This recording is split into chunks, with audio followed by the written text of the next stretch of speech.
أعوذ بالله من الشيطان الرجيم بسم الله الرحمن الرحيم. Dear viewers, welcome back to Treasure of Knowledge, a program by Minhaj Women League UK. This program is dedicated in bringing you 4 new gems from Minhaj publication. Each month, 2 Urdu and 2 English books are introduced to you. The sole purpose of this program is to reintroduce literature that will help us revive and strengthen our Iman by learning from the treasures by Shaykh al-Islam Dr. Muhammad Tahir al-Qadri. Today I will be discussing the book on Divine Oneness, Kitab al-Tawheed, Volume 1. There are 2 volumes in this series.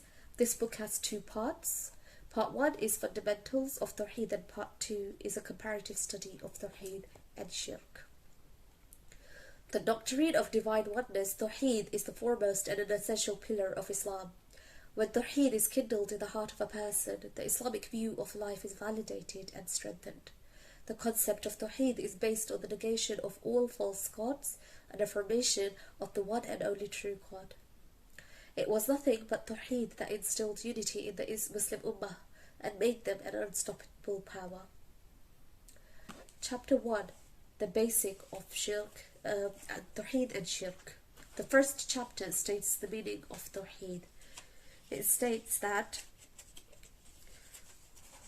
the word Tawheed has been derived from al-wahda.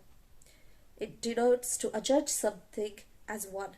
The oneness of Allah, al-Tawheed, implies the belief that Allah subhanahu wa ta'ala is one and unique in his essence, attributes and actions. No one shares with him in any of these, nor does anyone resemble him in them. It then carries on to how different imams and scholars of Islam have explained Tawheed. The second part of the chapter defines shirk. It also says that the word shirk is derived from shirka, association, and it means to believe that someone or something is a partner with Allah subhanahu wa ta'ala in his essence or attributes. It also explains that in Sharia that the words permissible and impermissible have a broad meaning and not all impermissible acts are considered as shirk. The root of shirk is based on 4 things. Believing that someone other than Allah subhanahu wa ta'ala is also a being whose existence is rationally necessary. Believing that something other than Allah subhanahu wa ta'ala merits worship. Believing that something other than Allah subhanahu wa ta'ala possesses any of his unique attributes. Believing that someone possesses a divine attribute in a manner that is only befitting to Allah subhanahu wa ta'ala, even if only momentarily. We then move on to chapter 2, the 7 pillars of Tawheed in the light of Surah Al-Ikhlas.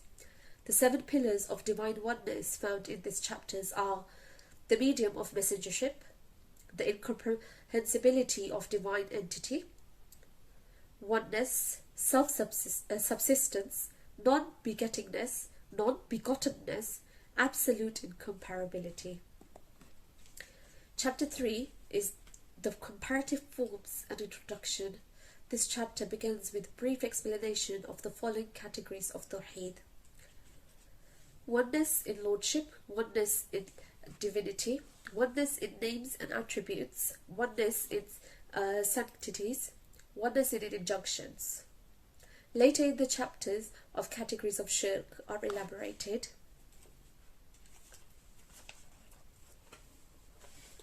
And then Shaykh al-Islam states that Tawheed and Shirk are polar opposites. Committing Shirk takes one in a direction opposite to Tawheed, but as we mentioned earlier, it is obligatory to determine the exact categories of Tawheed that is being violated before something can be declared Shirk.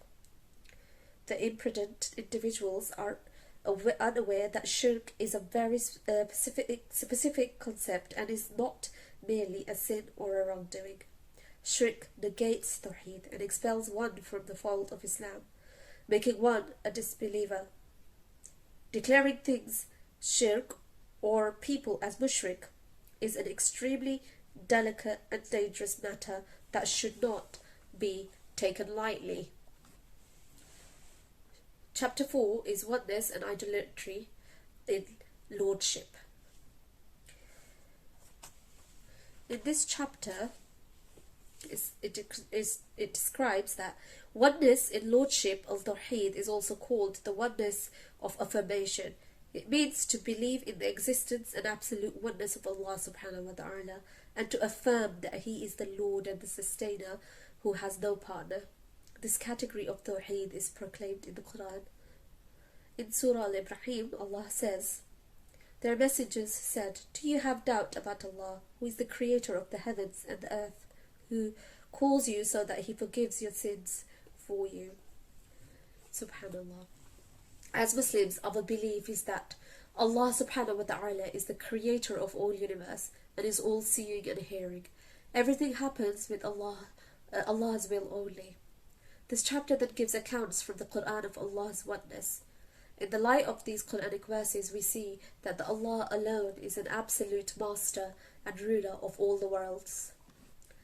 The chapter then elaborates on shirk. It says in Surah An-Nisa, "Surely Allah does not forgive setting up of partners with Him, and He forgives any other sin, lesser in degree, for whom He wills. And whoever sets up partner with Allah certainly fabricates a horrible sin." This verse declares shirk as an unpardonable sin, irrespective of the object of deification is an idol or a human being. Chapter 5 is Oneness and Idolatry in Divinity. This chapter explains some concepts that have been labelled as shirk by some people, and how these practices do not fall under the category of shirk or resemble the practices of idolaters. The second part of the chapter discusses the controversial topic of considering someone as a means of intermediary, and explains how it is not contrary to Tawheed. The chapter then continues to discuss that Allah subhanahu wa ta'ala is the all-knowing and has all knowledge of seen and the unseen, and the total knowledge possessed by all His creation forms only a negligible part of His knowledge, because Allah's knowledge is immeasurable and infinite. Believing that someone else is all-knowing other than Allah is also a shirk.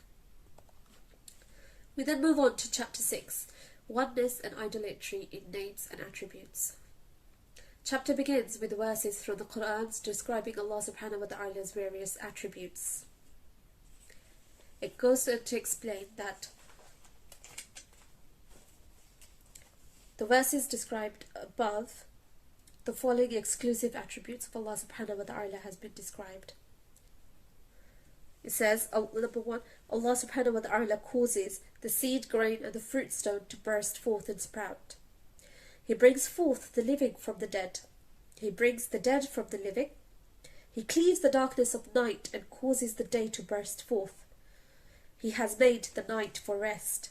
He has made the sun and the moon for calculation. He has designed the stars to navigate through the darkness of land and sea. He has created man from a single soul. He sends down water from the sky. He brings forth vegetation of every kind, out of which He produces green foliage. He brings forth clustered grain, clusters of date palm and garden of grapes, olives and pomegranates. He is the originator of the heaven and the earth. It is He who has created everything. He has the best knowledge of everything. He is the protector of everything. He has encompassed all vision and sight. Subhanallah. Allah subhanahu wa ta'ala's further attributes are then described, and Shaykh al-Islam explains that the attributes that are only exclusive to Allah, and to affirm them with someone else, even if it is for prophets, is classed as shirk. And it also then moves on to chapter 7, where oneness and idolatry in sanctifications, vows and oaths. This chapter continues to explain the permissibility of taking an oath and vows in the light of Hadith and Quran. It also explains where they would become prohibited or classified as shirk. We then move on to chapter 8, the last chapter of this book, Oneness and Idolatry in Injunctions. Shaykh al-Islam mentions that Allah subhanahu wa ta'ala is the supreme judge. To him belongs all judgment. Obedience to the Prophet is mandate because it is through their means that we come to know Allah's decrees. Allah's commands are generally two types: oneness in the essential rulings and oneness in the legal rulings. This chapter explains how the commandments of Allah subhanahu wa ta'ala, the Sharia laws, are rules that we must follow. However, we must show obedience to the Prophet sallallahu alaihi wasallam as well. The book is beneficial when seeking answers for Allah subhanahu wa ta'ala's great divinity and oneness. It says that obedience to the Prophet sallallahu alaihi wasallam is not like the obedience offered to any human. Obedience to Prophet is an act of obedience to Allah. Allah subhanahu wa ta'ala says, whoever obeys the messenger obeys but Allah indeed. But he who turns away when we have not sent you to watch over them. Allah proclaims that there are the limits set by Allah, and the one who obeys Allah and his messenger, he, Allah, will admit him to the gardens beneath which rivers flow. They shall reside therein forever, and this is a great achievement. And, O believers, obey Allah and obey the Messenger sallallahu alaihi wasallam, and do not ruin your works. May Allah subhanahu wa ta'ala keep us on the righteous path and spread the message of Tawheed and keep us safe from shirk. Ameen. I would now like to invite Sister Fariha, who would be reviewing another great piece of work by Shaykh al-Islam, اولیاء و صالحین کے فضائل و مناقب. جزاک اللہ الخیر. السلام علیکم ورحمۃ اللہ وبرکاتہ. اعوذ باللہ من الشیطان الرجیم. بسم اللہ الرحمن الرحیم. محترم ناظرین، السلام علیکم ورحمۃ اللہ وبرکاتہ. بہت شکریہ سسٹر سندس، آپ نے ماشاءاللہ بہت اچھا ریویو پیش کیا. آج کی ایپیسوڈ کو آگے بڑھاتے ہیں. شیخ الاسلام ڈاکٹر محمد طاہر القادری مداظ اللہ علیہ کی تحریر کردہ اردو کتب میں سے ایک اور عظیم شاہکار جس کا ریویو پیش کرنے کا شرف مجھے حاصل ہو رہا ہے، اس کتاب کا نام ہے روضۃ السالکین فی مناقب الاولیاء والصالحین، اولیاء و صالحین کے فضائل و مناقب. ناظرین، اولیاء و صالحین کے فضائل و مناقب پر یہ اپنی طرز کا بہت منفرد کام ہے. آپ مداظ اللہ علیہ نے اولیاء و صالحین کے فضائل و مناقب پر اس کتاب میں 23 چیپٹرز قائم کیے ہیں، اور اولیاء صالحین کی کشف و کرامات پر تو کتابیں بہت زیادہ عام ہیں، مگر یہ کتاب شیخ الاسلام نے اس امت کو بہت بڑا تحفہ دیا ہے کہ اولیاء صالحین کی فضیلت میں آپ نے 366 احادیث کو جمع کیا ہے، اور پھر 23 چیپٹرز میں تقسیم کر کے اولیاء صالحین کی ہر فضیلت کو بازبان سرور کائنات صلی اللہ علیہ وآلہ وسلم بیان کیا ہے. کتاب کا ٹائٹل اور کتاب کی تمام ہیڈنگز جو ہیں وہ عربی زبان میں ہیں، جبکہ احادیث کا اردو ترجمہ بھی موجود ہے. یہ کتاب جیسے جیسے پڑھتے چلے جاتے ہیں ہمارے ایمان میں اضافے کا سبب بنتی ہے، اور اندازہ ہوتا ہے کہ اللہ تعالیٰ نے ہمارے ایمان کی استقامت کا جو وعدہ اولیاء صالحین کی سنگت کے طفیل کیا ہے، آقا علیہ الصلوۃ والسلام نے متعدد احادیث کے ذریعے اس کی توثیق فرمائی ہے. اور تاجدار کائنات کا اس دنیا سے ظاہری پردہ فرما جانے کے بعد کوئی دور، کوئی عہد اولیاء صالحین کے وجود سے خالی نہیں. اللہ رب العزت بس ہمیں اولیاء صالحین کی پہچان عطا فرمائے اور ان کی سنگت عطا فرمائے. آمین. اس کتاب کا آغاز سورہ یونس کی آیہ کریمہ نمبر 24 تا 26 سے کیا گیا ہے، جس میں اللہ رب العزت فرماتے ہیں کہ خبردار، بے شک اولیاء اللہ پر نہ کوئی خوف ہے اور نہ رنجیدہ و غمگین ہوں گے، اور نہ وہ رنجیدہ و غمگین ہوں گے. وہ ایسے لوگ ہیں جو ایمان لائے اور ہمیشہ تقوی شعار رہے. ان کے لیے دنیا کی زندگی میں بشارت ہے اور آخرت میں بھی مغفرت و شفاعت. اللہ کے فرمان بدلہ نہیں کرتے، یہی وہ عظیم کامیابی ہے. صدق اللہ العظیم. محترم ناظرین، شیخ الاسلام نے اس کتاب کو 182 کتب سے استفادہ کرنے کے بعد مرتب فرمایا ہے. وقت کی تنگی دامہ کے باعث 23 چیپٹرز کو تو آپ کے سامنے کھنگالنا نہیں جا سکتا، مگر تمام چیپٹرز کے ٹائٹل اور چند بہت اہم منتخب احادیث مبارکہ سے آپ کی سماعتوں کو منور کرنے کی کوشش ضرور کروں گی۔ آئیے بڑھتے ہیں ہم چیپٹر فرسٹ کی طرف۔ چیپٹر فرسٹ جو ہے اس کا فصل فی مکانت الاولیاء والصالحین عند اللہ تعالی، بارگاہ الہی میں اولیاء کرام و صالحین عظام کے مقام و مرتبہ کا بیان۔ عن معاذ بن جبل رضی اللہ تعالی عنہ قال سمعت رسول اللہ صلی اللہ علیہ وآلہ وسلم یقول قال اللہ عز وجل المتحابون فی جلالی لهم منابر من نور یغبطهم النبیون والشہداء۔ حضرت معاذ بن جبل رضی اللہ تعالیٰ عنہ بیان کرتے ہیں کہ میں نے حضور نبی کریم صلی اللہ علیہ وآلہ وسلم کو فرماتے ہوئے سنا کہ اللہ تعالیٰ نے فرمایا، میرے جلال کی خاطر آپس میں محبت کرنے والوں کے لیے ایسے نور کے ممبر ہوں گے جن پر انبیاء و شہداء بھی رش کریں گے۔ اسے امام ترمذی اور احمد نے روایت کیا ہے، اور امام ترمذی نے فرمایا کہ یہ حدیث حسن صحیح ہے۔ آگے چلتے ہیں ہم اس کتاب کے چیپٹر سیکنڈ کی طرف۔ فصل فی محبت اللہ للاولیاءہ وودعہا فی قلوب اہل الارض، اللہ تعالیٰ کی اپنے اولیاء کرام سے محبت اور اہل زمین کے دلوں میں اس محبت کے ڈالے جانے کا بیان۔ حضرت ابو ہریرہ رضی اللہ تعالیٰ عنہ بیان کرتے ہیں کہ آقا علیہ السلام نے فرمایا، جب اللہ تعالیٰ کسی بندے سے محبت کرتا ہے تو جبریل علیہ السلام سے فرماتا ہے، میں فلاں بندے سے محبت کرتا ہوں، تو بھی اس سے محبت کر۔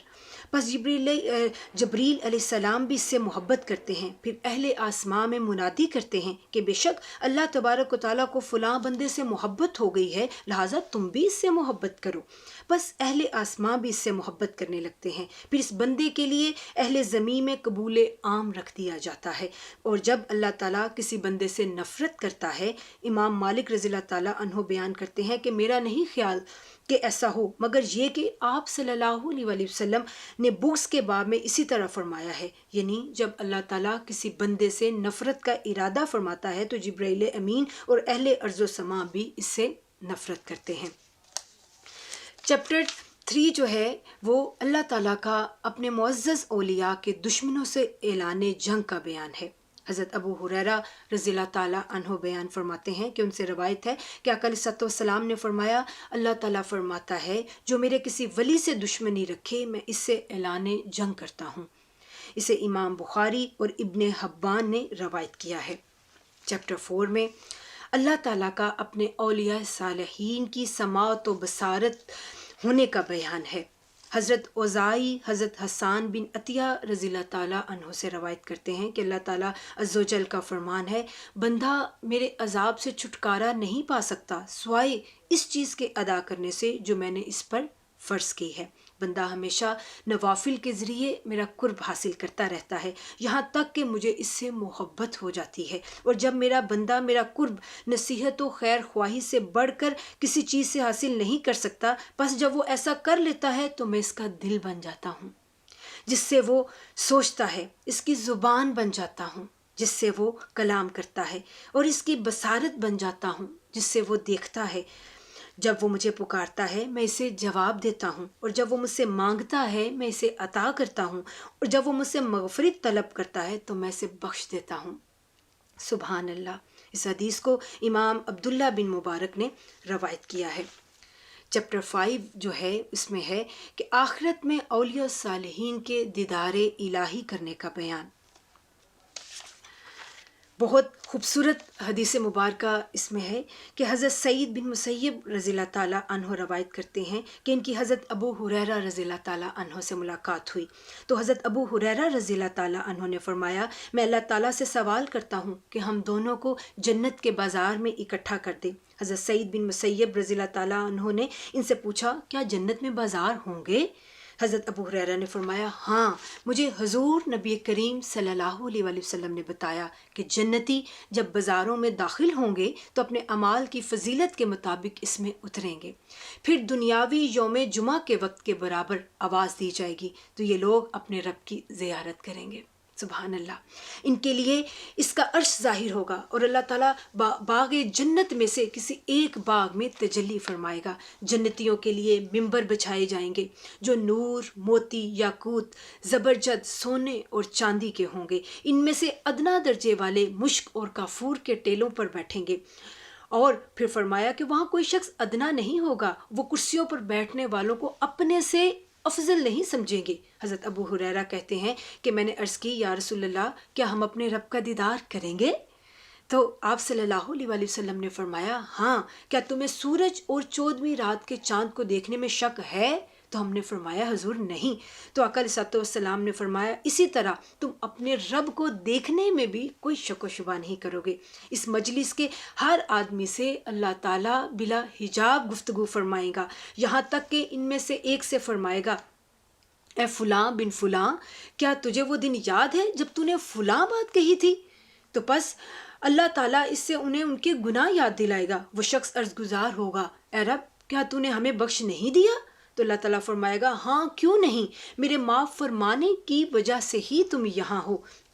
اور پھر اللہ تعالیٰ فرمائے گا ہاں کیوں نہیں، اور میرے معاف فرمانے کی وجہ سے ہی تو اس مقام پر پہنچا. لوگ اس حال میں ہوں گے کہ ان پر ایک بادل چھا جائے گا اور پھر ایسی خوشبو برسائی جائے گی کہ ایسی خوشبو اس سے پہلے انہوں نے کبھی محسوس نہیں کی ہوگی. پھر ہمارا پروردگار فرمائے گا اس انعام و اکرام کی طرف اٹھو، ہم نے جو تمہارے لیے تیار کر رکھا ہے، اور اس سے جو تمہارا جی چاہے لے لو. پھر ہم بازار جائیں گے اور جہاں فرشتے ہی فرشتے ہوں گے. ایسا بازار نہ تو کسی آنکھ نے دیکھا، نہ کسی کان نے سنا، نہ کسی دل میں اس کا خیال گزرا. جو چیز ہم چاہیں گے ہماری طرف اٹھائی جائے گی اور خرید و فروخت نہیں ہوگی. اس بازار میں جنتی ایک دوسرے سے ملاقات کریں گے. آقا علیہ السلام نے فرمایا بلند مقام والے آگے بڑھ کر ادنا درجے والوں سے ملیں گے. وہاں کوئی ادنا نہیں ہوگا. وہ کم درجے والا جو ہے جب اعلیٰ سے ملے گا تو اس کا لباس دیکھ کر پریشان ہو جائے گا. ابھی ان دونوں کی گفتگو ختم نہیں ہوگی، وہ اپنے جسم پر اس سے زیادہ خوبصورت لباس دیکھے گا. یہ اس لیے کہ وہاں کسی کو کوئی رنج، کوئی تکلیف، کوئی غم نہیں ہوگا. پھر ہم اپنی اپنی منزل میں آئیں گے تو ہماری بیویاں ہم سے ملیں گی اور خوش آمدید کہیں گی اور پوچھیں گی کیا وجہ ہے آپ کا حسن و جمال پہلے سے کہیں بڑھ گیا ہے، جب آپ رخصت ہوئے تھے تو اس وقت ایسا نہیں تھا. ہم کہیں گے آج ہمیں اپنے رب کے دربار میں بیٹھنا نصیب ہوا ہے، بس ہم کو ایسا ہی ہونا چاہیے تھا. سبحان اللہ. اسے امام ترمذی، ابن ماجہ اور ابن حبان نے روایت کیا ہے. ناظرین آگے چلتے ہیں. اگلی فصل میں آخرت میں اللہ تعالیٰ کا اولیاء صالحین سے ہم کلام ہونے کا بیان ہے. اس کے بعد صالح مومن بندوں کی فہم و فراست کا بیان ہے. پھر اقوال اولیاء صالحین کے حجت ہونے کا بیان ہے. پھر حضرت علی رضی اللہ تعالیٰ عنہ اسی باب میں بیان فرماتے ہیں کہ میں نے عرض کی یا رسول اللہ اگر ہمیں کوئی ایسا معاملہ درپیش ہو کہ جس کے بارے میں کوئی حکم یا نہیں وارد نہیں ہوئی ہو تو اس معاملہ میں آپ ہمیں کیا حکم فرماتے ہیں؟ آپ نے فرمایا اس معاملے میں فقہاء و عبادت گزار لوگوں سے مشورہ کر لیا کرو اور اس میں فقط مخصوص لوگوں کی رائے سے فیصلہ نہیں کیا کرو. چیپٹر 9 میں اہل ذکر صالحین کے مقام و مرتبہ کا بیان ہے. اور اسی باب میں ایک بہت خوبصورت حدیث مبارکہ کو دیکھتے ہیں. حضرت ابو ہریرہ رضی اللہ تعالیٰ عنہ اور حضرت ابو سعید خدری رضی اللہ تعالیٰ عنہما دونوں نے آقا علیہ السلام کے بارے میں گواہی دی کہ آپ صلی اللہ علیہ وسلم نے فرمایا جب بھی لوگ اللہ کے ذکر کے لیے بیٹھتے ہیں تو فرشتے انہیں ڈھانپ لیتے ہیں اور رحمت الہی انہیں اپنی آغوش میں لے لیتی ہے اور ان پر سکینہ کا نزول ہوتا ہے. اللہ تعالیٰ ان کا ذکر اپنی بارگاہ کے حاضرین میں کرتا ہے. سبحان اللہ، اللہ اللہ. پھر چیپٹر 10 میں فرشتوں کا اہل ذکر کی راہوں میں چکر لگانے اور ان کی تلاش میں سرگرداں رہنے کا بیان ہے. چیپٹر 11 روز قیامت شفاعت اولیاء صالحین کا بیان کرتا ہے. اسی چیپٹر میں بہت خوبصورت ایک اور حدیث مبارکہ لیتے ہیں. امام ابو حازم حضرت سہل بن سعد رضی اللہ تعالیٰ عنہ سے روایت کرتے ہیں کہ آقا علیہ السلام نے فرمایا میری امت کے 70,000 یا 7 لاکھ افراد جنت میں داخل ہوں گے. وہ ایک دوسرے کو مضبوطی سے تھامے ہوئے ہوں گے اور ان میں سے پہلا شخص اس وقت تک جنت میں داخل نہیں ہوگا جب تک ان کا آخری فرد بھی داخل نہ ہو جائے، یعنی وہ اپنے ہزاروں لاکھوں افراد کی نگرانی کر رہا ہوگا، ان کے چہرے 14ویں کے چاند کی طرح روشن ہوں گے۔ سبحان اللہ۔ اسی بارے میں ایک اور حدیث مبارکہ ہم اس کتاب سے آپ کی سماعتوں کی نظر کرتے ہوں۔ حضرت انس بن مالک رضی اللہ تعالیٰ عنہ روایت کرتے ہیں کہ آقا علیہ السلام نے فرمایا قیامت کے دن لوگ صفیں بنائیں گے۔ ابن نمیر نے کہا یعنی کہ اہل جنت، تو دوزخیوں میں سے ایک شخص جنتیوں میں سے ایک شخص کے پاس سے گزرے گا اور کہے گا اے فلاں، تجھے یاد ہے ایک دن تو نے پانی مانگا تھا اور میں نے تجھے پانی پلایا تھا۔ راوی فرماتے ہیں پس وہ جنتی اس دوزخی کے لیے شفاعت کرے گا۔ ایک اور آدمی دوسرے آدمی کے پاس سے گزرے گا اور کہے گا تجھے یاد ہے میں نے ایک دن تجھے طہارت کے لیے پانی دیا تھا، چنانچہ وہ جنتی شخص اس دوزخی کی شفاعت کرے گا۔ ایک اور آدمی کہے گا اے فلاں، تجھے یاد ہے ایک دن تو نے مجھے اس کام کے لیے بھیجا تھا، چنانچہ میں تیری خاطر چلا گیا، بس وہ اس کی شفاعت کرے گا۔ اسے امام ابن ماجہ اور ابو یعلا نے روایت کیا ہے۔ چیپٹر 12 میں قلوب عارفین کا مرکز تقوی ہونے کا بیان ہے۔ چیپٹر 13 دنیا میں اقطاب اور ابدال کے موجود ہونے اور ان کی تعداد کا بیان ہے۔ حضرت عبداللہ بن عمر رضی اللہ تعالیٰ عنہ بیان کرتے ہیں کہ آپ صلی اللہ علیہ وآلہ وسلم نے فرمایا ہر صدی میں میری امت کے بہترین لوگ 500 ہیں اور ابدال 40 ہوں گے، پس نہ تو 500 میں کوئی کمی واقع ہوتی ہے اور نہ 40 میں۔ جب بھی کوئی آدمی ان 40 میں سے فوت ہوتا ہے تو اللہ تعالیٰ 500 میں سے کسی کو اس کی جگہ پر بدل دیتا ہے اور اسے 40 لوگوں میں شامل فرما دیتا ہے، اور جو ان کے ساتھ برا سلوک کرتے ہیں وہ ان کے ساتھ اچھا سلوک کرتے ہیں، اور جو کچھ رزق اللہ تعالیٰ نے انہیں عطا فرمایا ہے اسے آپس میں ایک دوسرے کی داد رسی کرتے ہیں۔ اسے امام ابو نعیم اور دہلمی نے روایت کیا ہے۔ پھر فصل نمبر 14 میں صالحین کے لیے اللہ تعالیٰ کی طرف سے تیار کردہ سامان راحت و تسکین کا بیان ہے۔ فصل 15 میں اللہ تعالیٰ کے گمنام اولیاء و صالحین کی فضیلت کا بیان ہے۔ فصل 16 میں اولیاء صالحین کی کرامات کے بیان کی احادیث کو جمع کیا گیا ہے۔ اس باب میں صحابہ کرام کی کرامات اور تبع تابعین کی روایات تفصیلاً موجود ہیں۔ پھر دنیا میں زہد اختیار کرنے والوں کی فضیلت کا بیان ہے۔ فصل 18 میں راتوں کو اٹھ کر یاد الہی کرنے والوں کی فضیلت کا بیان ہے۔ فصل 19 میں فصل مجالست الاولیاء و مصاحبتہم، یعنی اولیاء کرام کی ہم نسبتی اور صحبت کی فضیلت کا بیان ہے۔ پھر فصل 20 میں اولیاء اللہ کی زیارت اور ان کے باعث یاد الہی ہونے کا بیان ہے، یعنی اولیاء اللہ کی زیارت باعث یاد الہی ہونے کا بیان ہے۔ اس میں بہت خوبصورت حدیث مبارکہ ہم لیتے ہیں کہ حضرت عبداللہ بن عباس رضی اللہ تعالیٰ عنہ سے روایت ہے کہ آقا علیہ السلام سے عرض کیا گیا یا رسول اللہ، ہمارے بہترین ہم نشین کون ہیں؟ فرمایا وہ جس کا دیدار تمہیں اللہ کی یاد دلائے اور جس کی گفتگو تمہارے علم میں اضافہ کرے اور جس کا عمل تمہیں آخرت کی یاد دلائے۔ امام ابو یعلا، عبد بن حمید اور اسی طرح ابو نعیم نے اس حدیث مبارکہ کو روایت کیا ہے۔ فصل 21 میں اللہ تعالیٰ کی خاطر باہم محبت کرنے والوں اور ایک دوسرے کی زیارت کرنے والوں کا بیان ہے۔ حضرت معاذ بن جبل رضی اللہ تعالیٰ عنہ روایت کرتے ہیں کہ میں نے حضور نبی اکرم صلی اللہ علیہ وآلہ وسلم کو فرماتے ہوئے سنا ہے کہ اللہ تعالیٰ نے فرمایا میری محبت واجب ہو گئی، میری خاطر آپس میں محبت کرنے والوں، میری خاطر مجلسیں قائم کرنے والوں، میری خاطر ایک دوسرے سے ملنے والوں اور میری خاطر خرچ کرنے والوں کے لیے۔ اسے امام مالک نے اسناد صحیح کے ساتھ روایت کیا ہے۔ فصل 22 میں اولیاء صالحین سے توسل کا بیان ہے۔ فصل 23 میں اولیاء صالحین کے جامع مناقب کا بیان ہے۔ ناظرین محترم، اس کتاب کا PDF ورژن نیچے ڈسکرپشن باکس میں لنک میں دیا گیا ہے۔ آپ اس کتاب کے مطالعہ سے ضرور لطف اندوز ہوئیے گا، یقیناً آپ کے علم میں اور آپ کے ایمان میں بہت زیادہ اضافہ ہوگا۔ اجازت دیجیے، ملیں گے آپ سے 5 دسمبر کو انشاءاللہ۔ اور اب میں انوائٹ کرتی ہوں سسٹر قدسیہ کو کہ وہ انگلش بک کا ریویو آپ کے سامنے پیش کریں۔ آئیے سسٹر قدسیہ کو جوائن کرتے ہیں۔ Bismillahirrahmanirrahim. Assalamu alaikum to all our respected and honorable viewers. Thank you, Sister Fadia, for your insightful book review. The English book that I will review today is called Parents' Rights in Islam a social and scientific perspective written by Dr. Hassan Mohiuddin Qadri. The book is shown on the screen. It has 88 pages and consists of 13 parts. It is a very concise and to the point book. It details the rights of parents not only Islamically but also in a social and scientific manner. Not only does it explain why the children are obligated to fulfill the rights of their parents, but it also shows that there is a heavy responsibility of upbringing and training of the young generation on the shoulders of parents. It concludes that parental rights are accompanied by the responsibility of bringing up children and that they both go hand in hand.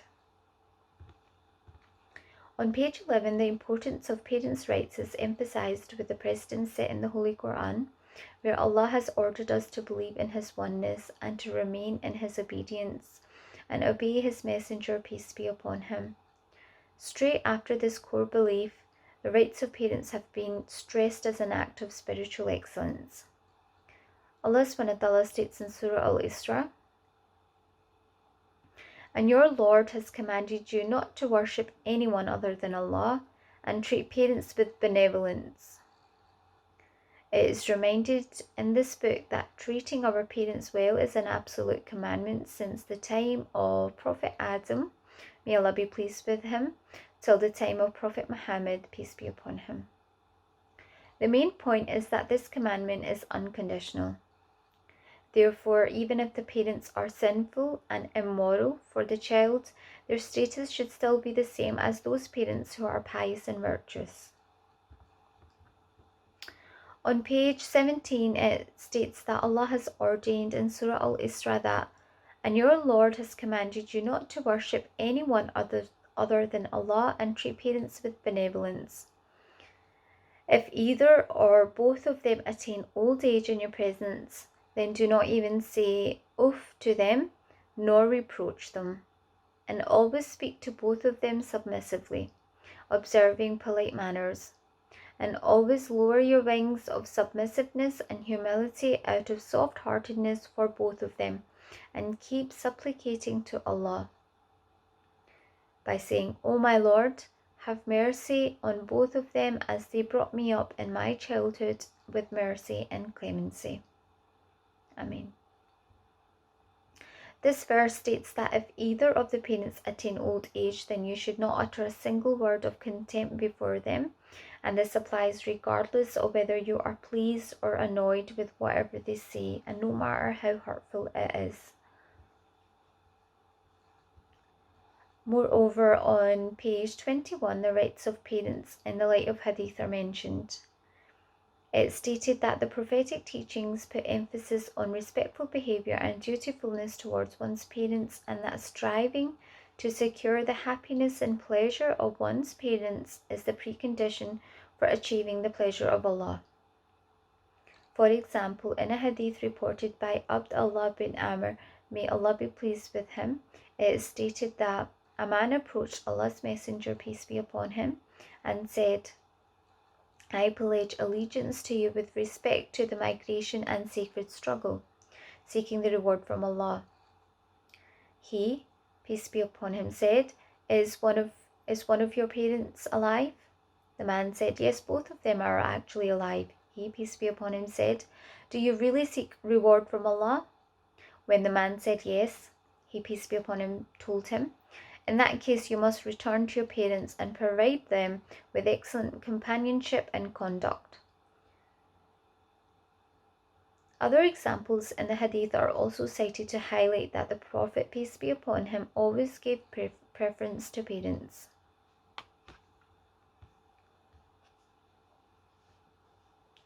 Also, on page 28, the basic concept of rights of the parents can be obtained from the supplication of Ibrahim, may Allah be pleased with him, which is also quoted in the Holy Quran, and not only that, it is also part of our Salah. This supplication is, "O my Lord, forgive me and forgive my parents and all the believers as well on the day when reckoning and accountability will be held." Furthermore, on page 34, it is stressed that parents are both heaven and hell for their children. So once a person came to the Prophet, peace be upon him, and asked, "O Prophet of Allah, can you tell me something about parents? What are their rights?" The Holy Prophet, peace be upon him, addressed the person who questioned him and said, "They are your paradise and hell." This prophetic tradition clearly states that our parents are our paradise. If we fulfill our obligations and serve them, we will be entered to paradise. But if we abandon our duties and do not care for them, they will become the means by which one will be sentenced to hellfire. Then on page 41, the emphasis on behaving well with mothers is mentioned by quoting the Holy Quran. So in Surah Luqman, Allah SWT states, "And we emphatically enjoined upon man to do good to his parents." Then in another verse it is stated, "Whose mother bore him in her reproductive system in pain after pain." In the first commandment, we have been ordered to behave well towards both parents, whilst in the second commandment, we have been ordered to behave well towards our mother. The importance of the mother is being stressed in a very logical and rational way, as we are being told to consider the pain and suffering endured by her before she even gave birth.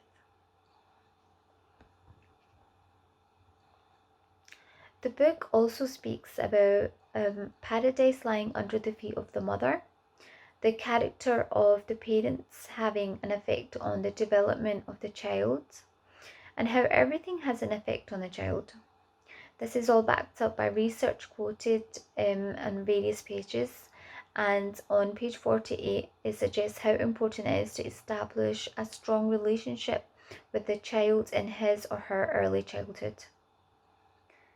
Page 52 talks about how there is clear and crucial evidence that parents can and do influence children. But then there is also equally clear evidence that children's genetic makeup affects their own behavioral characteristics and also influences the way they are treated by their parents. There are two main factors which contribute towards the influence of parents' behavior on children: biological factors and secondly social factors. So biological matters do not have a great role in forming a child's personality. The influence is controlled by social factors. Twin and adoption studies provide a sound basis for estimating the strength of genetic effects. Although heritability estimates for a given trait vary widely across samples, and so no one estimate can be considered definitive. Biological factors include genetic makeup, hormones, and neurotransmitters. For social factors, it is written that personality and behavior is the product of our genetic makeup and experiences of life. When individual and environment interact, they give rise to a particular behavioral style and temperament model. Social factors or environment includes family background, lifestyle, financial or economic status, social setup or interactions. Research published in the textbook Child Psychology indicate that most of a child's personality is determined by environmental factors, and these environmental inputs are frequently subtle or occur so early in life that parents fail to notice their influence. Social development plays a central role in children's adult personalities, and there are many ways parents can create an environment that encourages the development of strong social skills.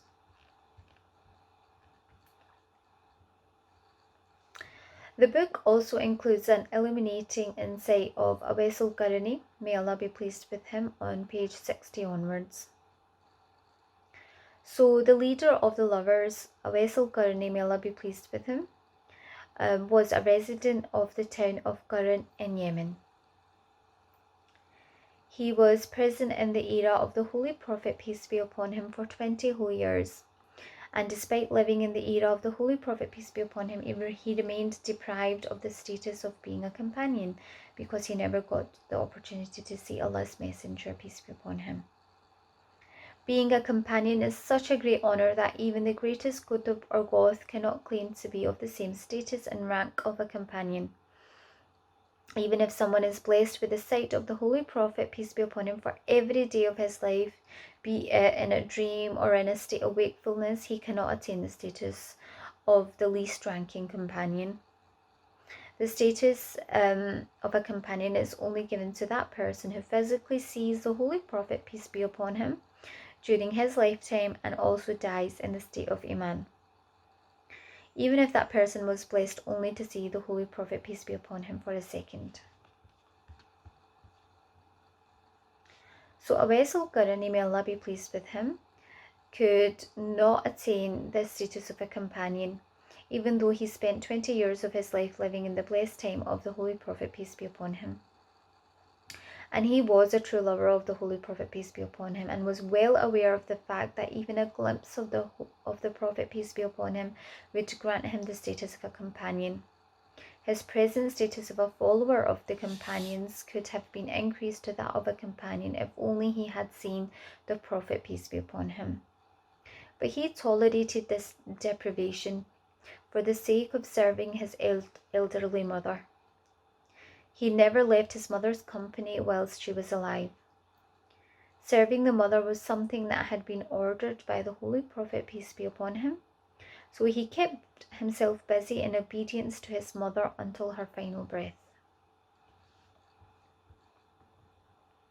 Once, when the desire to see the Holy Prophet, peace be upon him, had become overwhelming, he, Awais al-Qarni, may Allah be pleased with him, travelled to Medina with his mother's permission. However, it was the order of his mother that if the Holy Prophet, peace be upon him, was at home, he should meet him. Otherwise, he should not wait around and should come straight back home. It was unfortunate that when Awais al-Qarni, may Allah be pleased with him, reached the home of the Prophet, peace be upon him, he found that they had gone on a long journey somewhere. So he left a message for the Holy Prophet, peace be upon him, saying, "Your Awais came to see you, but was not allowed to wait because of the order of his mother, and so he is returning without meeting you." The way in which Awais al-Qarni, may Allah be pleased with him, fulfilled the rights of his mother is one of a kind, and has never been seen before in history. If it had been anybody else, someone unwise and imprudent like ourselves, we would have stayed in Medina for a while, thinking that the journey was so long we might as well wait. Just think for a moment that a lover like Awais al-Qarni, may Allah be pleased with him, could have been blessed with the sight of the Holy Prophet, peace be upon him, just by waiting for a few more minutes. But upon the order of his mother, he returned straight home. So by not waiting, he showed his submissiveness to his mother and fulfilled her order.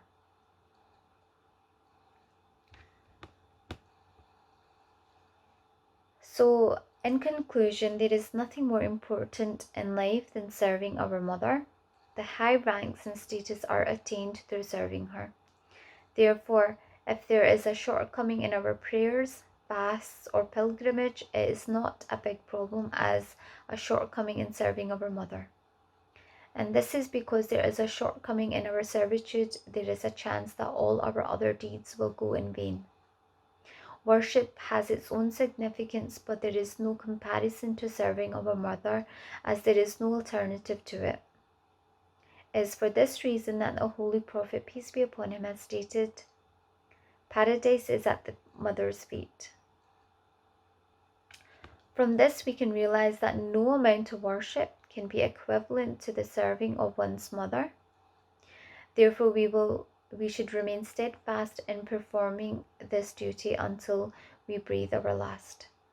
May Allah subhanahu wa ta'ala give us the ability to do this with His will. Ameen. I will now pass you over to Sister Najm Unnisa for her book review. Thank you. A'udhu billahi minash shaitanir rajim. Bismillahir rahmanir rahim.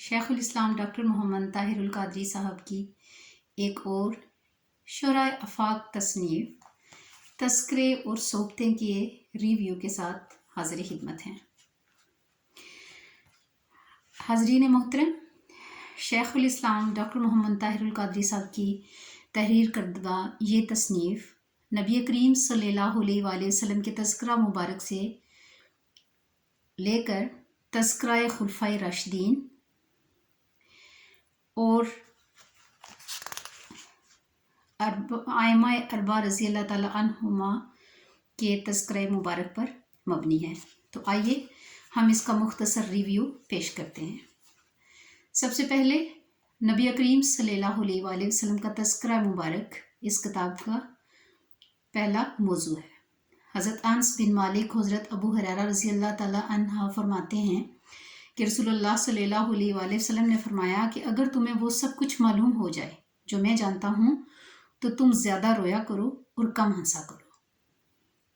رسول اللہ صلی اللہ علیہ وآلہ وسلم نے فرمایا کہ دنیا سے بے رغبتی دل اور روح کو حقیقی راحت دیتی ہے اور دنیا کی رغبت و محبت دل میں زندگی میں رنج و غم کو بڑھاتی ہے۔ حضرت عائشہ صدیقہ رضی اللہ تعالی عنہا فرماتی ہیں کہ رسول اللہ صلی اللہ علیہ وآلہ وسلم ہم سے باتیں کرتے اور ہم رسول اللہ صلی اللہ علیہ وآلہ وسلم سے باتیں کرتے، مگر جب نماز کا وقت آ جاتا تو یوں محسوس ہوتا کہ نہ تو رسول اللہ صلی اللہ علیہ وآلہ وسلم ہمیں جانتے ہیں اور نہ ہم رسول اللہ صلی اللہ علیہ وآلہ وسلم کو جانتے ہیں۔ نیکسٹ ہے جی تذکرہ خلفائے راشدین رضی اللہ تعالیٰ عنہما۔ سب سے پہلے خلیفہ اول حضرت ابو بکر صدیق رضی اللہ تعالیٰ عنہ۔ حضرت ابو بکر صدیق رضی اللہ تعالیٰ عنہ نبی کریم صلی اللہ علیہ وآلہ وسلم کے یار غار اور خوش نصیب صحابی ہیں، جن کے بارے میں رسول اکرم صلی اللہ علیہ وآلہ وسلم نے فرمایا کہ ابو بکر کے مال نے مجھے جتنا نفع دیا ہے اتنا کسی کی دولت سے حاصل نہیں ہوا۔ حضرت ابو بکر صدیق رضی اللہ تعالیٰ عنہ کے تقوی کا عالم یہ تھا کہ اگر کوئی چیز ایسی کھا لیتے جس کے بارے میں ان کو شبہ ہوتا کہ یہ حلال نہیں ہے تو فرماتے کہ فوراً اس کو اگل دیتے اور فرماتے کہ خدا کی قسم اگر اس مشتبہ کھائی ہوئی چیز کے ساتھ میری روح بھی نکل جائے تو میں اسے خارج کرنے میں بھی تعمل نہ کروں گا۔ حضرت عائشہ صدیقہ رضی اللہ تعالیٰ عنہ فرماتی ہیں کہ جب آپ رضی اللہ تعالیٰ عنہ کا انتقال ہوا تو وراثت میں آپ نے کوئی درہم و دینار نہ چھوڑا، کہ جو مال آپ نے بیت المال سے لیا تھا وہ سب بھی بیت المال کو واپس لوٹا دیا۔ نیکسٹ تذکرہ ہے حضرت عمر فاروق خلیفہ دوم۔ سیدنا عمر فاروق رضی اللہ تعالیٰ عنہ رسول اکرم صلی اللہ علیہ وآلہ وسلم کے محبوب صحابی میں سے ہیں۔ بارگاہ الہی میں آپ کے تمام افعال مقبول ہیں، اس حد تک کہ جب ابتدا میں حضرت عمر فاروق رضی اللہ تعالیٰ عنہ مشرف با اسلام ہوئے تو حضرت جبرائیل علیہ السلام نے رسول خدا صلی اللہ علیہ وآلہ وسلم کی بارگاہ میں حاضر ہوئے اور عرض کی، یا رسول اللہ صلی اللہ علیہ وآلہ وسلم، آسمان والے آج حضرت عمر فاروق رضی اللہ تعالیٰ عنہ کے اسلام لانے پر آپ کو مبارکباد پیش کرتے ہیں۔ حضرت عمر رضی اللہ تعالیٰ عنہ فرماتے ہیں کہ جس نے اللہ تعالیٰ کے غضب کو ٹھنڈا کیا، اس نے وہ کچھ کیا جو اللہ چاہتا ہے، اور اگر قیامت نہ ہوتی تو تم وہ کچھ دیکھتے جو تمہارے گمان سے بالکل مختلف ہوتا۔ اس کے بعد آپ نے ایک کچی اینٹ اٹھا کر فرمایا، کاش میں یہی اینٹ ہوتا، کاش میری ماں نے مجھے جنا ہی نہ ہوتا، کاش میں کچھ بھی نہ ہوتا۔ حضرت عمر نے فرمایا کہ میں نے 4 چیزوں میں عبادت کو موجود پایا ہے: اللہ کے فرائض کی ادائیگی، اللہ کی منع کی ہوئی چیزوں سے اجتناب، فقط اللہ سے ثواب پانے کی خاطر امر بالمعروف، اور اللہ کے غضب سے بچنے کے لیے نہی عن المنکر۔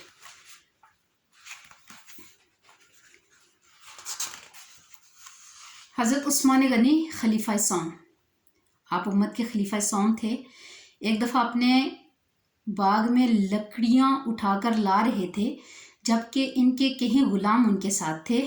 آپ نے کسی غلام سے یہ نہیں کہا کہ وہ یہ میری لکڑیوں کا بوجھ اٹھا لے، کسی نے آپ سے دریافت کیا کہ آپ کے پاس اس قدر غلام موجود ہیں، وہ آپ کے ساتھ بھی ہیں، تو آپ نے انہیں اپنی لکڑیوں کا بوجھ اٹھانے کے لیے کیوں نہ کہا؟ تو حضرت عثمان غنی رضی اللہ تعالیٰ عنہ نے فرمایا کہ میں یہ بوجھ اپنے کسی غلام سے اٹھوا سکتا تھا، مگر میری مرضی تھی کہ میں اپنے نفس کو آزماؤں کہ وہ اسے عاجزی سے قبول کرتا اور پسند کرتا ہے یا نہیں۔ یہاں یہ بات واضح ہے کہ حضرت عثمان رضی اللہ تعالیٰ عنہ ریاضت نفس کو اپنا رہے تھے۔ حضرت علی مرتضیٰ رضی اللہ تعالیٰ عنہ طریقت کے تمام سلاسل حضرت علی مرتضیٰ رضی اللہ تعالیٰ عنہ سے ملتے ہیں۔ آپ مسلمانوں کے چوتھے خلیفہ اور نبی کریم صلی اللہ علیہ وآلہ وسلم کے بچپن سے تربیت یافتہ صحابی تھے۔ کسی نے آپ سے سوال کیا، سب سے بڑھ کر بے عیب کون ہے؟ آپ نے فرمایا، جس نے عقل کو اپنا امیر، معزت کو اپنا زمام، صبر کو اپنا قائد، تقوی کو اپنا نگہبان، خوف خدا کو اپنا جلیس اور موت و مصیبت کو اپنا دوست بنا لیا۔ اللہ تبارک و تعالی ہمیں صحیح معنوں میں حضور صلی اللہ علیہ وآلہ وسلم اور ان کے خلفائے راشدین کے مبارک رستوں پر چلنے کی توفیق عطا فرمائے۔ نیکسٹ تذکرہ ہے سیدنا امام زین العابدین علی بن حسین رضی اللہ تعالیٰ عنہما۔ آپ کا نام علی، ابو الحسن کنیت اور زین العابدین لقب تھا۔ آپ حضرت امام حسین رضی اللہ تعالیٰ عنہ کے فرزند اصغر اور ریاض نبوت کے گلتر تھے۔ آپ فرماتے تھے، مجھے اس مغرور اور فخر کرنے والے پر تعجب ہوتا، یہ جو کل حقیقت میں ایک نطفہ تھا اور کل مردار ہو جائے گا۔ آپ فرماتے ہیں کہ کچھ لوگ خوف سے اللہ کی عبادت کرتے ہیں، یہ غلاموں کی عبادت ہے۔ کچھ جنت میں جانے کی لالچ سے عبادت کرتے ہیں، یہ تاجروں کی عبادت ہے۔ کچھ خالص رضائے الہی میں عبادت کرتے ہیں، یہی آزاد لوگوں کی عبادت ہے۔ لوگوں سے چھپانے کے لیے بنفس نفیس خود راتوں کو جا کر لوگوں کے گھروں میں صدقات پہنچا آتے تھے۔ مدینہ میں ایسے بہت سے لوگ تھے جن کی معاش کا کوئی بظاہر کچھ وسیلہ نہیں تھا۔ آپ کی وفات کے بعد معلوم ہوا کہ آپ رات کی تاریکی میں خود جا کر ان کے گھروں میں ان کے لیے سامان چھوڑ کر آتے تھے۔ سیدنا امام ابو محمد جعفر صادق رضی اللہ تعالیٰ عنہ، آپ سیدنا محمد باقر رضی اللہ تعالیٰ عنہ کے لخت جگر اور حضرت امام زین العابدین کے پوتے ہیں۔ ظاہری و باطنی علوم اور اسرار و معارف میں سب کے امام ہیں۔ حضرت اویس کرنی رضی اللہ تعالیٰ عنہ، آپ کو برگاہ رسالت مآب صلی اللہ علیہ وآلہ وسلم سے غائبانہ خیر التابعین کا لقب عطا ہوا۔ حضرت ابو ہریرہ رضی اللہ تعالیٰ عنہ سے مروی ہے کہ رسول اللہ صلی اللہ علیہ وآلہ وسلم نے فرمایا، میری امت کے ایک شخص کی شفاعت سے قبیلہ مضر اور تمیم کے برابر لوگ جنت میں داخل ہوں گے۔ صحابہ کرام نے پوچھا، یا رسول اللہ صلی اللہ علیہ وآلہ وسلم، وہ خوش نصیب شخص کون ہیں؟ تو رسول اللہ صلی اللہ علیہ وآلہ وسلم نے جواب دیا، اویس کرنی رضی اللہ تعالیٰ عنہ۔ حضرت امام حسن بصری، آپ کی ولادت 21 ہجری مدینہ منورہ میں ہوئی۔ یہ سیدنا فاروق اعظم رضی اللہ تعالیٰ عنہ کے خلافت کا زمانہ تھا۔ آپ رضی اللہ تعالیٰ عنہ کی والدہ ماجدہ ام المومنین حضرت ام سلمہ کی خادمہ تھی۔ آپ نے فرمایا، صبر دو طرح کا ہے، ایک یہ کہ بلا اور مصیبت میں صبر کیا جائے، دوسرا یہ کہ جن چیزوں سے اللہ تعالیٰ نے روکا ہے ان سے صبر کیا جائے۔ یہ صبر نہ دوزخ کے ڈر سے ہو نہ بہشت کی خواہش میں، بلکہ خالصتاً اللہ کے لیے ہو، تو اخلاص کی صحت کی علامت یہی ہے۔ اس کے علاوہ حضرت حضرت مالک بن دینار رضی اللہ تعالیٰ عنہ اور حضرت فضیل بن ایاس کا تذکرہ بھی شامل کتاب ہے۔ نیکسٹ تذکرہ ہے حضرت رابعہ بصری رضی اللہ تعالیٰ عنہ کا۔ حضرت رابعہ بصری رضی اللہ تعالیٰ عنہ بڑی زاہدہ، عابدہ اور عارفہ تھی۔ ان کی پیدائش پر خواب میں آپ کے والد گرامی کو نبی کریم صلی اللہ علیہ وآلہ وسلم کی زیارت نصیب ہوئی اور رسول اللہ صلی اللہ علیہ وآلہ وسلم نے فرمایا کہ تیری یہ بچی بہت ہی مقبولیت حاصل کرے گی اور اس کی شفاعت سے میری امت کے کئی افراد بخش دیے جائیں گے۔ ایک مرتبہ حضرت رابعہ بصری رضی اللہ تعالیٰ عنہا حج پر گئی تو دیکھا کہ خانہ کعبہ خود آپ کے استقبال کے لیے چلا آ رہا ہے۔ حضرت داؤد تائی، ان ہی میں سے ابو سلمان داؤد بن نصیر تائی ہیں۔ یہ بڑی شان والے بزرگ ہیں۔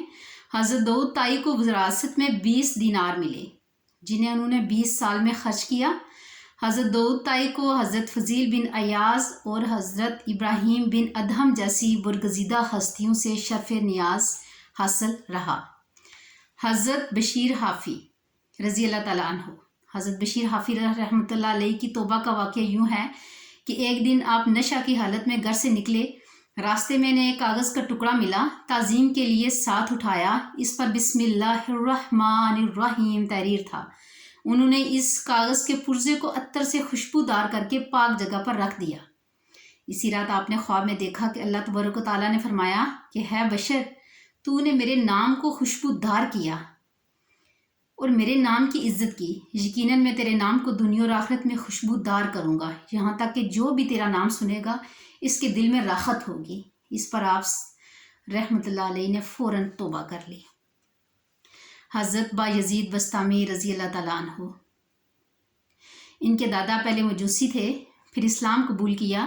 یہ 3 بھائی تھے، آدم، تیفور اور علی، تینوں عابد و زاہد تھے۔ ان میں با یزید سب سے زیادہ جلیل القدر تھے۔ بعض کہتے ہیں کہ ان کی وفات 261 ہجری میں ہوئی اور بعض کہتے ہیں کہ 234 ہجری میں ہوئی۔ اب ائمہ اربعہ رضی اللہ تعالیٰ عنہما کا تذکرہ اس کتاب میں شامل ہے۔ حضرت امام ابو حنیفہ، آپ کا اسم گرامی نعمان، والد کا نام ثابت اور کنیت ابو حنیفہ ہے۔ آپ کو بڑے جلیل القدر صحابی اکرام رضی اللہ تعالیٰ عنہ سے شرف نیاز حاصل رہا اور حضرت فضیل بن ایاز رحمۃ اللہ علیہ، حضرت ابراہیم بن ادہم رحمۃ اللہ علیہ اور حضرت بشر حافی رحمۃ اللہ علیہ جیسی ہستیاں آپ کے تلامذہ میں شامل رہی۔ حضرت امام مالک رضی اللہ تعالیٰ عنہ، آپ دیگر مشائخ کی صحبت اختیار کرنے کے علاوہ بالخصوص حضرت محمد بن منقدر الطابی رحمۃ اللہ علیہ کی خدمت میں رہے، آپ سے استفادہ روحانی کرتے رہے۔ امام مالک خود فرماتے ہیں کہ میں جب بھی اپنے قلب میں شکاوت محسوس کرتا تو محمد بن منقدر رحمۃ اللہ علیہ کی زیارت کر لیتا۔ اس کا یہ اثر ہوتا کہ میرا نفس میری نظروں میں مبغوض ہو جاتا تھا۔ حضرت امام شافعی، آپ کو علوم و معارف میں وہ کمال نصیب ہوا کہ آپ نے 13 سال کی عمر میں فرما دیا تھا، جو کچھ مجھ سے پوچھنا چاہتے ہو پوچھ لو، اور 15 سال کی عمر میں فتویٰ دینا شروع کر دیا تھا۔ حضرت امام احمد بن حنبل، آپ نے علوم شریعت کے ائمہ اور اساتذہ سے اکتساب فیض کے علاوہ عمر بھر اپنے دور کے اکابر صوفیہ کی صحبت اور مجلس کا معمول بھی اپنائے رکھا۔ اس کے علاوہ حضرت جنید بغدادی رضی اللہ تعالیٰ عنہ، حضرت غوث اعظم سیدنا شیخ عبد القادر جیلانی، حضرت خواجہ معین الدین چشتی اجمیری رحمۃ اللہ علیہ، حضرت خواجہ بہاء الدین نقشبند رحمۃ اللہ علیہ، حضرت شہاب الدین ابو حفظ عمر بن محمد سہروردی کا تذکرہ بھی کتاب میں شامل ہے۔ حاضرین عزیز وقار، اللہ تبارک و تعالیٰ سے یہ دعا ہے کہ اللہ تعالیٰ ہمیں نہ صرف ان کتابوں کو پڑھنے کی بلکہ ان پر عمل کرنے کی بھی توفیق عطا فرمائے۔ وَمَا عَلَيْنَا إِلَّا الْبَلَاغُ الْمُبِينُ۔ السلام علیکم ورحمۃ اللہ۔